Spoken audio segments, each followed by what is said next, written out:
খেলাফাতে রাশিদিনের পতনের পর মুসলিম বিশ্ব অনেকগুলো ডিনাস্টিক খেলাফত দেখেছে। প্রায় ১৩০০ বছর ধরে চলতে থাকা খেলাফতের ধারা শেষ হয় অটোমানদের পতনের মধ্যে দিয়ে। এই অটোমানদের সময়কালটাকেই কিন্তু ইসলামের দ্বিতীয় স্বর্ণযুগও বলা যায়। এই আমলে মুসলিমরা কনস্ট্যান্টিনোপল নিজেদের হাতে পায়। আরবের বিশাল এলাকা জুড়ে বিস্তৃত এই সাম্রাজ্য একসময় পুরা বিশ্বেরই অর্থনৈতিক ব্যবস্থাও নিয়ন্ত্রণ করত, যেইটার প্রভাবে কিন্তু আজকের দিনে এসেও তুরস্ক গ্লোবাল পলিটিক্সে একটা বিগ প্লেয়ার। এখন আপনি ভাবতে পারেন এই ভিডিওটা হয়তো আমরা অটোমান এম্পায়ারকে নিয়ে বানাবো, কিন্তু না, বরং এমন একটা এম্পায়ার নিয়ে এই ভিডিও যারা না আসলে অটোমান এম্পায়ার কখনো আলোর মুখই হয়তো দেখত না। নিজেদের জন্মভূমি থেকে বিতাড়িত হয়ে মাত্র ১০০ জনের ছোট একটা দল কিভাবে জাস্ট ২ জেনারেশনের মধ্যেই মুসলিম বিশ্বের সিংহাসন বাগদাদের বুকে বিশাল এক আর্মি নিয়ে জয়ীর বেশে প্রবেশ করেছিল, সেইটাই আজকের ভিডিওতে আমরা দেখব। আমাদের আজকের ভিডিও সেলজুক তুর্কদের নিয়ে। Okay, this video is sponsored by বাংলাদেশের অন্যতম গ্লোবাল ব্র্যান্ড ওয়ালটন। আপনারা জানেন যেমন দেশের সীমানা পেরিয়ে বিশ্বের প্রায় ৫০টিরও বেশি দেশে ওয়ালটন পৌঁছিয়ে গিয়েছে, ঠিক তেমনই তাদের সাপোর্ট আমার এই চ্যানেলের ভিডিও এডিটিং বলেন, রিসার্চ কিংবা গ্রাফিক্সের কোয়ালিটি আরও আপগ্রেড করতে হেল্প করছে। So thanks a lot to Walton for supporting this channel. Seljuk তুর্কদের কাহিনী শুরু হয় সেন্ট্রাল এশিয়াতে। Yes, central Asia. পূর্বে চীন, উপরে রুশ আর বামে নতুন গড়ে ওঠা মুসলিম এম্পায়ার। সেন্ট্রাল এশিয়ার মানুষদের জীবন সেই সময়ে এই ৩টা এম্পায়ার থেকেই একটু দূরে দূরে ছিল। সেখানকার মানুষেরা তখনও শহর গড়ে তোলা শুরু করেনি। নিজেদের গবাদি পশু আর ঘোড়া নিয়ে যখন যেই দিকে আবহাওয়া ভালো সেই দিকেই তারা চলে যেত আর তাঁবু গড়ত। বেসিক্যালি একটা নোম্যাডিক লাইফস্টাইল যেটাকে বলে, এক্স্যাক্টলি সেইটা। পুরো সেন্ট্রাল এশিয়াতেই সে সময় জীবন এইরকমই ছিল। এই সেন্ট্রাল এশিয়ার বিভিন্ন ক্ল্যানগুলোর মধ্যেই একটা ছিল ওঘুস তুর্কস। এদের মধ্যে ছিল আবার মোট ২৪টা দল, আর সেই দলগুলোর একটা নাম ছিল কিনিক ট্রাইব। এই কিনিক ট্রাইবেই সেলজুক নামের একজন মানুষ ছিলেন। তো এই সেলজুকের জীবনকালেই সেই সময় এই এলাকা খাজার খানাতের শাসন চলছিল। ধারণা করা হয় সেলজুক এবং তার বাবা দাকুক এই খাজার খানাতের মিলিটারির সাথে জড়িতও ছিলেন। যদিও শুরুর দিকে তারা ইহুদি ছিলেন বলে জানা যায়, কিন্তু ইতিহাসবিদদের মতে ৯৬৫ এর কিছু আগে কিনিক ট্রাইবের মানুষেরা ইসলামে ধর্মান্তর করে, কিংবা কারো মতে এটা আরও বেশ পরে গিয়ে হয়। তবে যেইটা ফ্যাক্ট সেইটা হচ্ছে এই সময়টায় এসেই খানাতের সাথে তাদের বেশ গ্যাঞ্জাম হওয়া শুরু করে। দাকুকের মানুষেরা বলতে শুরু করে যে অবিশ্বাসীদের তারা ট্যাক্স দিতে চায় না। দাকুক নিজে ইহুদি হলেও সেই সময় তার মানুষদের সাথেই তিনি ছিলেন। পাশাপাশি সেই সময় খানাতের দুর্বলতাও আস্তে আস্তে উপরে উঠে আসছিল। উত্তর থেকে রুশ ভাইকিংসদের অনবরত আক্রমণ খানাতকে দুর্বল করে ফেলেছিল। দাকুক এইটাকে নিজের সুবিধায় ব্যবহার করার জন্য বিদ্রোহ করে বসেন। ৯৬৫ সালে রুশরাও তাদের আক্রমণ করে, কিন্তু দাকুক এবং তার ছেলে সেলজুক যেমন এক্সপেক্ট করছিল যে রুশরা হয়তো তাদের সাথেই থাকবে, সেই রকম কিছু আর হয় না। আর অবস্থা বেগতিক হতে পারে ভেবে দাকুক আর সেলজুক তাদের অনুসারী মানুষদের নিয়ে আস্তে আস্তে মাইগ্রেট করতে শুরু করে পশ্চিমের দিকে। প্রায় ৩০০ ঘোড়া, ১৫০০ উট আর ৫০,০০০ ভেড়ার পাল নিয়ে বিশাল এই গ্রুপটা বর্তমানের সামারখন্দের আশেপাশে ঘুরে বেড়াতে থাকে ৯৮৬ সাল পর্যন্ত। আর ৯৮৬ সালে এসে তারা বর্তমানের কাজাখস্তানের জান্ড এলাকায় হাজির হয়। বেশিরভাগ ইতিহাসবিদদের মতেই এই সময়টাতেই মূলত সেলজুকের অনুসারীরা ইসলামে কনভার্ট হওয়া শুরু করেছিল। আর এখানেই প্রায় ১০৭ বছর বয়সে সেলজুক মারা যান। আর তারপর তার ছেলে আর্সলান সেলজুকদের নেতৃত্ব দেওয়া শুরু করেন। একই সাথে সেলজুকরা এই সময় লোকাল পলিটিক্সেও জড়িয়ে পড়তে থাকে। এই সময় বলে রাখা ভালো, সেই সময় এই অঞ্চলের মেজর মুসলিম এম্পায়ারগুলোর মধ্যে একটা ছিল গাজনাবিদ ডিনাস্টি, যারা নিজেরাও কিন্তু আসলে ওই সেন্ট্রাল এশিয়া থেকেই আসা একটা গ্রুপ ছিল। তবে তাদের সেন্টার অফ পাওয়ার ছিল বর্তমানের আফগান এরিয়াগুলোতে। কিন্তু ফাতেমিদ বা আব্বাসিদ ডিনাস্টির সাথে তাল মেলানোর জন্য তারা বিভিন্ন বইপত্রে নিজেদের অ্যানশিয়েন্ট ইরানি বা পারস্যের বলেও দাবি করে। অর্থাৎ গাজনাবিদরা কিন্তু নিজেদেরই যে আগের লিনিয়েজ সেটাকে মোটামুটি অস্বীকার করে যেই জায়গাটা থেকে আসছে শুনলে একটু বেশি কুল মনে হবে, অর্থাৎ পারস্য, সেইখান থেকে আসছে, এই ধরনের দাবি দেওয়া করতে চাইতো সবসময়।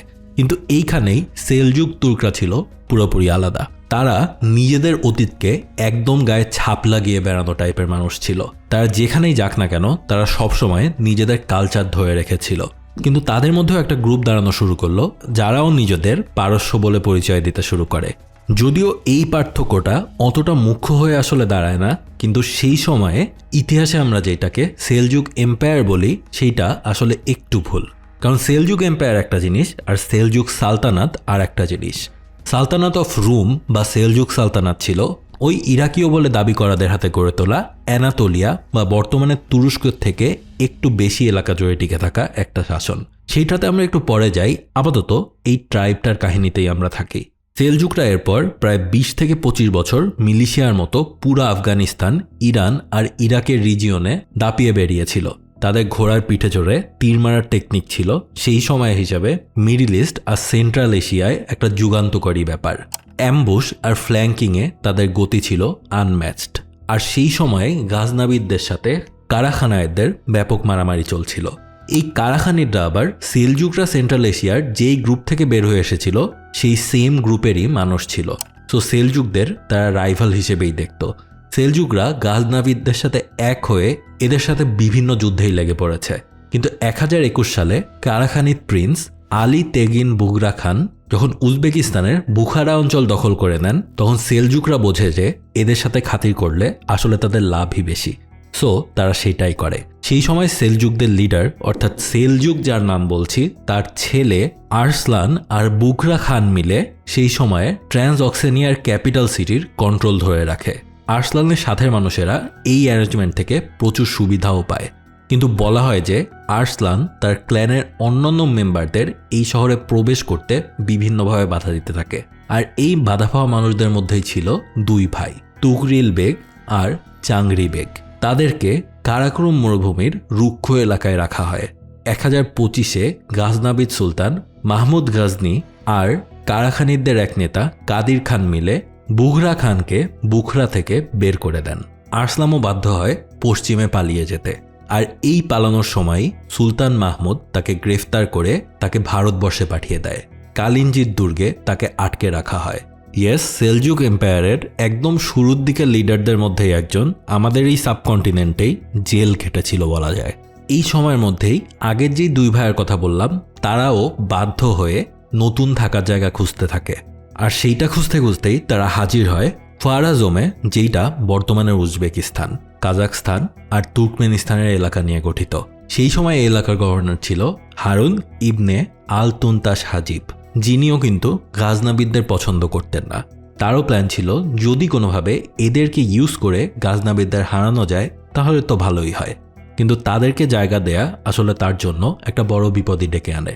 সেলজুকদের অবস্থা ভালো না বুঝতে পেরে তাদের ওপর একের পর এক রেইড চালাতে থাকে তাদের সেই পূর্ববর্তী ওঘুজ ট্রাইবের লিডাররা। এই ট্রাইব থেকে কিন্তু প্রায় কয়েক যুগ আগে সেলজুকরা বের হয়ে এসেছিল। এর মধ্যে আবার হারুন ইবনে আল তুনতাসকে গাজনাবিদরা অ্যাসাসিনেটও করে ফেলে। সেলজুকরা একরকম বলা যায় প্রায় বাপ মা হারার মতো অবস্থায় হয়ে পড়ে। অবস্থা বেগতিক দেখে তুগলিভ আর চাগরি আর তাদের আঙ্কেল মুসা ইয়াভগু ইবনে সেলজুক মিলে সিদ্ধান্ত নেয় যে গাজনাবিদদের সাথে গ্যাঞ্জাম করে তাদের লাভ নাই, ওদের সাথে খাতির করাটাই তাদের জন্য বেটার। তারা তিনজন মিলে খোরসানের গভর্নর সুরি ইবনে আল মুতাজের কাছে একটা চিঠি লেখেন, সাহায্য চান এবং থাকার জায়গাও চান। বিনিময়ে তারা গাজনাবিদদের মিলিশিয়া হিসেবে কাজ করবে বলে শপথ করেন। সুরি এই চিঠি পাঠায় সুলতানের কাছে। অর্থাৎ বুঝতে পারছেন গাজনাবিদদের সাথে সেলজুকদের কিন্তু একটা ভালোই গ্যাঞ্জাম চলছে এর আগের প্রায় কয়েক দশক ধরে। এখন যখন সেলজুকরা এই গ্যাঞ্জামটা মিটিয়ে নিতে যাচ্ছে তখন তো আপনার মনে হতেই পারে যে এইটা তো আসলে খুবই ইজি একটা সলিউশন গাজনাবিদদের জন্য। কিন্তু এইটা বোঝার জন্য আপনাদেরকে সেই সময়ে এই সেলজুক আর গাজনাবিদদের মধ্যে যে ঝামেলাটা, এই অবস্থাটা একটু বোঝাতে হবে। একটু বলি, সেন্ট্রাল এশিয়া থেকে গাজনাবিদদের টেরিটরিতে এই তুর্করা কম আক্রমণ চালায় নাই। এমন একটা অবস্থা তখন ছিল যে গাজনাবিদ এম্পায়ারে তুর্কদের জায়গা কেবলমাত্র দুইখানে, হয় কবর আর না হলে দাস হিসেবে। সো গাজনাবিদ এম্পায়ার সিদ্ধান্ত নেয় তারা এই খোরসানে বসে থাকা তুর্কদের একদম ধুলায় মিশিয়ে দিবে। 15,000 ঘোড়সাওয়ার, প্রায় 400 হাতি আর 2,000 সৈন্যের এক বিরাট বাহিনী এসে হাজির হয় খোরসানের দরজায়। তাদের সেনাপতি বেগ তুগদি কল্পনা করে নাই এই এলাকায় তার হাতি আর ঘোড়ার বিরুদ্ধে কেউ দাঁড়াতে পারবে। কিন্তু এইখানেই একটা অসম্ভব ঘটনা দেখতে পাওয়া যায়। যেই ইন্ডিয়ান হাতি ইউরোপে পর্যন্ত হিংসার বস্তু ছিল, সেই বিশাল প্রাণীকে ঘোড়ায় চড়া কয়েকটি মানুষ হারিয়ে দেয়।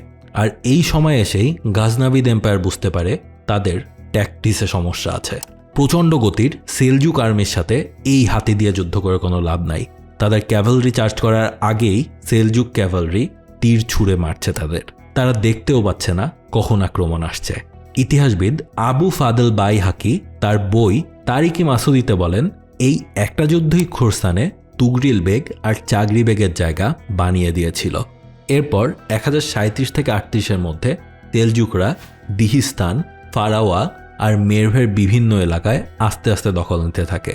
কখনো রেইড দিয়ে, কখনো লোকাল পপুলেশনকে নিজেদের দলে এনে আস্তে আস্তে খোরসান, যেটা গাজনাভিদদের ক্রাউন জুয়েল ছিল, তার বড় একটা অংশই চলে যায় সেলজুকদের হাতে।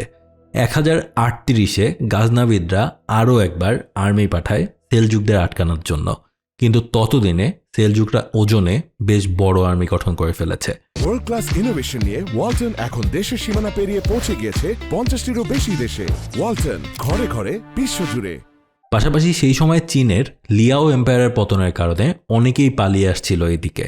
তারাও দলে দলে সেলজুকদের সাথেই যুক্ত হচ্ছিল। প্রায় 16,000 অশ্বারোহীর বিশাল এই আর্মির সামনে গাজনাভিদরা পরবর্তীতে আর কখনোই দাঁড়াতে পারে নাই। সারাকের মরুভূমিতে জেনারেল সুভাষিয়ার আর্মিকে কুচুকাটা করে সেলজুকরা। এই বিজয় তাদের তুষ, নিসাপুর আর হেরাত এনে দেয়। সেই সময়ে হেরাত পাওয়াটা কিন্তু তাদের জন্য বিশাল একটা বিজয় ছিল। এর মধ্যে দিয়েই ইস্টার্ন খোরসান এখন পুরোপুরি সেলজুকদের হাতে চলে যায়।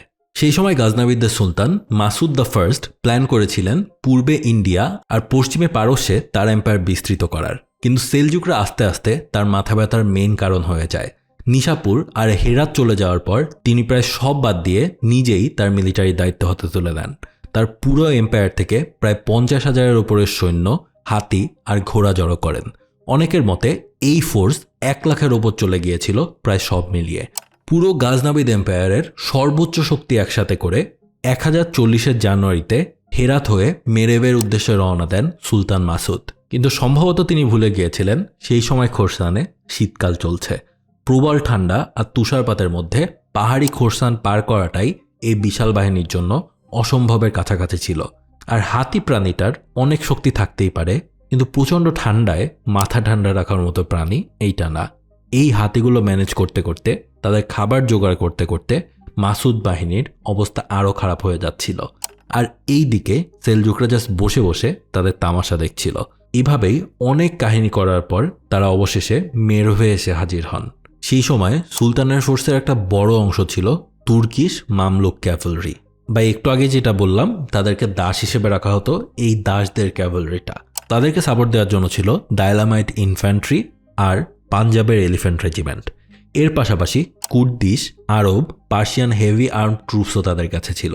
মানে সেই সময়ের গাজনাভিদ এম্পায়ার আসলে যে কতটা এরিয়া জুড়ে বিস্তৃত ছিল সেটা তাদের এই আর্মির দিকের ভ্যারিয়েশনের দিকে তাকালেই বোঝা যায়। কিন্তু এই ভ্যারিয়েশনটাই কিন্তু একই সাথে আরও বড় একটা প্রবলেম নিয়ে আসে।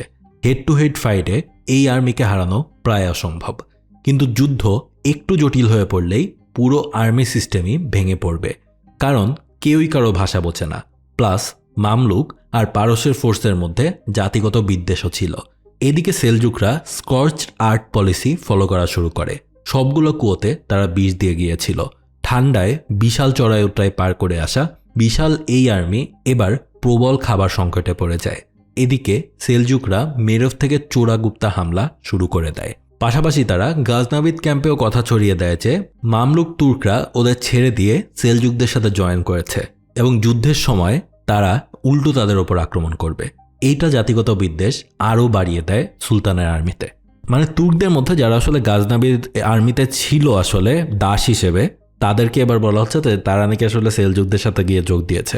আসলে ওই ঘটনার কোনো বাস্তবতা নাই, বাট তারপরেও এই ধরনের গুজব যখন ছড়িয়ে দেওয়া যায় আর্মি ক্যাম্পে, তাদের মোরালিটি কিন্তু এমনিতেই ভেঙে যায়। সংখ্যার বিচারে তুগরিল বেগ, চাগরি বেগ আর মুসায়ের আর্মি বেশ ছোটই ছিল, মাত্র 20,000-এর যোদ্ধা, যাদের মধ্যে বেশিরভাগই ছিল লাইট ক্যাভেলরি আর খুবই সামান্য ইনফ্যান্ট্রি।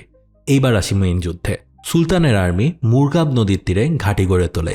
তাদের কিন্তু সময় দরকার এই ধকলটা কাটিয়ে ওঠার জন্য। এদিকে চাগরি বেগ দেখলেন যে তার ফোর্স মেরভের দিক থেকে সরে যাচ্ছে। তাদের লক্ষ্য ছিল গাজনাভিদদের এমন একটা জায়গায় নিয়ে আসা যেখানে তাদের ফার্স্ট পেজ অ্যাটাক কাজে লাগানো যাবে, আর সেই জায়গাটাই হচ্ছে মরুভূমি। একটু আগেই বলেছিলাম সেলজুকরা সব কুয়াতে বিষ ঢেলেছিল, কিন্তু সেই সব কুয়াতে তারা বিষ ঢালে নাই যেগুলোর রাস্তা ধরে তারা মরুভূমির দিকে যেতে বাধ্য হবে। অর্থাৎ কোনো কুয়ার পানি খুব একটা ভালো নাই, যেইগুলোর পানি ভালো আছে দেখা যাচ্ছে সেই কুয়াগুলো ধরে ধরে যেতে গেলে আস্তে আস্তে দেখা যাবে এই গাজনাভিদ আর্মিকে মরুভূমির দিকেই যাওয়া লাগছে। আর এটা অ্যাভয়েড করার কোনো উপায় নাই, কারণ পানি তো ভাই লাগবেই। আর এই মেটিকুলাস ডিজাইন সুলতান মাসুদ ধরবার আগেই তিনি দেখতে পান যে তার আর্মি মরুভূমির মধ্যে পৌঁছে গিয়েছে। এলিফ্যান্ট রেজিমেন্টকে মাঝখানে রেখে গাজনাভিদরা ডিফেন্সিভ পজিশন নেয়। অপরদিকে সেলজুকরা বড় এরিয়া জুড়ে তাদের ক্যাভালরি ছড়িয়ে দেয়। ডানে বামে দুই দিকেই সেই ক্যাভালরি প্রতিপক্ষ ডিফেন্সের চির খুঁজতে থাকে। মে মাসের 23 তারিখ তুগরিল আর চাগরিবেগের নেতৃত্বে সেলজুকরা পুরোদমে চার্জ করে। এভাবে ডিফেন্সিভ পজিশনের এগেনস্টে চার্জ করা দেখে গাজনাভিদ বাহিনী ভাবে যে তারা আর অন্য কোনো উপায় না পেয়ে হয়তো এটা করেছে। তারাও খুশি মতো চার্জ করে। অল্প সময়ের মধ্যেই সুলতানের আর্মিকে দেখা যায় সেলজুকদের তাড়া করছে, আর সেই সময় ফ্ল্যাঙ্ক থেকে হিট করে সেলজুক ক্যাভেলরি। গাজনাভিদরা হাতি নিয়ে এসেছিল ভয় দেখাতে আর সেলজুকদের ইনফ্যান্ট্রি লাইন ভাঙতে, কিন্তু সেলজুকরা কোনো ইনফ্যান্ট্রি লাইনই রাখে নাই। উল্টো তারা হাতিগুলোর দিকে সমানে তীর ছুটতে থাকে তাদের ঘোড়ার পিঠ থেকে। সব মিলিয়ে এবার সুলতানের আর্মি পুরাপুরি ছন্নছাড়া হয়ে পড়ে। এইদিকে সুলতানের বড় সেনাপতিদের একজন হুসাইন ইবনে আলী সেলজুকদের কাছে গ্রেফতার হলে তার চেইন অফ কমান্ড পুরাই ভেঙে পড়ে। এমনকি সেলজুকরা ইচ্ছা করে তাদের ঘোড়ার খুঁট দিয়ে মরুভূমির বুকে আস্তরণ বানিয়ে রেখে তারপর তারা এবার পেছন থেকে অ্যাম্বুশ করা শুরু করে। পুরো মরুভূমিটা গাজনাভিদ আর্মির জন্য একটা হরর মুভির মতো হয়ে যায়। গাজনাভিদ সুলতান মাসুদ জাস্ট 100 জন ক্যাভেলরি নিয়ে কোনো মতে সেই যুদ্ধক্ষেত্র থেকে যান হাতে নিয়ে বেরিয়ে আসেন। সুলতান মাসুদ প্রথমে হেরাত, এরপর ভারতবর্ষের দিকে এসে পালিয়ে যান, রেখে যান তার বিশাল ট্রেজারি। সেলজুকরা দ্রুত মেরব আর নিশাপুর পুরোপুরি নিজেদের দখলে নিয়ে নেয়। নিশাপুরের নতুন গভর্নর নিয়োগ দেওয়া হয় আবুল হাসান আল খোরাসানিকে। 1040-এর গ্রীষ্মকালের মধ্যে বাল্ক আর তুজে গাজনাভিদ আর্মি সেলজুকদের কাছে আত্মসমর্পণ করে কোনো যুদ্ধ ছাড়াই। এদিকে 1041 সালে সুলতান মাসুদের ভাতিজা মোহাম্মদ তাকে সরিয়ে ক্ষমতায় আসে গাজনাভিদ সালতানাতের, কিন্তু দ্রুতই তাকে সরিয়ে মাসুদের ছেলে মাওদুদ পাওয়ার নেয়। কিন্তু মাওদুদ আসার আগেই মাসুদ জেলেই মারা গিয়েছিল। 1047-এর মধ্যে গাজনাভিদ এম্পায়ার কমতে কমতে শুধু ইস্টার্ন আফগানিস্তানে নেমে আসে। পারস্যের কিছু অংশ আর সেন্ট্রাল এশিয়া তখন পুরোপুরি সেলজুকদের হাতে। তুগরিল বেগ খোরসান দখল নিয়ে নিজের নামে কয়েন প্রিন্ট করতে দেরি আর করে নাই। এমনকি বাগদাদের খলিফাও তুগরিল বেগের ক্ষমতা নেয়াকে সমর্থন জানিয়ে চিঠি দিয়ে দেয়। আর সেই সময়ে তুগরিল বেগ বুঝতে পারেন যে মুসলিম বিশ্বে তিনি যাই করেন না কেন পাওয়ার আসলে খলিফার হাতেই। সো খলিফাকে যদি নিজের হাতে আনা যায় তাহলে মুসলিম বিশ্বও তার হাতেই থাকবে। আর সেই সময় বাগদাদের কন্ট্রোল ছিল বুয়েদ গোষ্ঠীর হাতে। ধীরে ধীরে তারা এই বুয়েদদেরকেও হারিয়ে 1055 সালে প্রায় লাখের ওপর সৈন্য নিয়ে বাগদাদে প্রবেশ করে। আব্বাসিদ খলিফা আল কাইয়ুম সেলজুক রুলকে খিলাফতের রক্ষাকারী বলে ঘোষণাও দেন। আর এর সাথে সাথেই অফিসিয়ালি পারস্য থেকে গাজনাভিদরা বিদায় নিয়ে নেয় পুরোপুরি। আর শুরু হয় টার্কিশ নোমাডিক কালচার আর পারস্যের কালচারের একটা পরিপূর্ণ মিশ্রণ, যেটাকে ইসলামিক হিস্ট্রিতে তুর্কিকিজেশন বলে ডাকা হয়। আর এরপরই সেলজুকরা আবার বাইজেন্টাইন এম্পায়ারের সাথেও যুদ্ধে জড়ায়। আর এই বাইজেন্টাইনদের সাথে যুদ্ধে জড়ানো আবার আর একটা আলাদা গল্প। সেটা নিয়ে যদি ভিডিও চান তাহলে অবশ্যই কমেন্ট করে যাবেন। আজকের ভিডিওটা মূলত ছিল সেলজুকদের রাইজ নিয়ে। এর পরের ভিডিওটা আমরা এই রাইজের পর থেকে শুরু করে ফল পর্যন্ত হয়তো করতে পারি। মাত্র কয়েকশো মানুষ নিয়ে একটা এলাকায় এসে তারপর 3 জেনারেশনের মধ্যেই বাগদাদের খলিফার দরবারে কয়েক লক্ষ সৈন্য নিয়ে বিজয়ের বেশে হাজির হওয়াটা পৃথিবীর ইতিহাসে কিন্তু খুবই রেয়ার ঘটনা। পৃথিবীর ইতিহাসে যেই কয়েকটা জিরো থেকে হিরো টাইপের গল্প আছে, এইটা সেই গল্পগুলোর মধ্যেই একটা। This is the story of rise of the Seljuk তুর্কস। So কমেন্টে জানিয়ে না এই ভিডিওটা আপনাদের কেমন লাগলো। সেলজুক তুর্ক নিয়ে স্বাভাবিকভাবেই অনেকের অনেক বেশি ইন্টারেস্ট, কারণ তাদের সাথে অটোমানদের কানেকশনটা। আজকের ভিডিওতে সেই কানেকশনটাই আমরা খুব বেশি হাত লাগাতে পারলাম না, কিন্তু এর পরবর্তীতে এই ভিডিওটা যদি ভালো পারফর্ম করে আমার ইচ্ছা আছে সেলজুকদের নিয়ে তাদের ফলটা কিভাবে হলো এবং সেইখান থেকে কিভাবে অটোমানদের হিস্ট্রিটা শুরু হলো এই কানেকশনটা খুঁজে বের করা, আর তারপরে হয়তো আমরা আস্তে আস্তে অটোমানদের ভেতরে আরও ডিপে ঢুকবো। এইটা বলতে পারেন সেই অটোমানদের যাওয়ার আগে 2-3টা এপিসোড আগের এইটা ভিডিও, অ্যান্ড এইখান থেকেই আমি এই তুর্কদের ঘটনার শুরুটা করলাম। তো আপনাদের এই ব্যাপারে কেমন ইন্টারেস্ট, এই ভিডিওর পারফরমেন্স কেমন, সেইটার উপর অবশ্যই ডিপেন্ড করবে এই সিরিজের ভিডিওগুলো কত ফ্রিকোয়েন্টলি আসবে সেটা। তো ইফ ইউ আর ইন্টারেস্টেড অবশ্যই মেক শিওর এই ভিডিওটার জন্য শেয়ার করা হয় আপনার পছন্দের মানুষদের সাথে, এবং যাদেরকে আপনি মনে করেন এই রিলেটেড হিস্ট্রিগুলো পছন্দ করে তাদের সাথে। এই ভিডিওটা কেমন লাগলো অবশ্যই কমেন্ট করে জানিয়ে যাবেন। So that's all for today, until my next upload, have a good week, good by.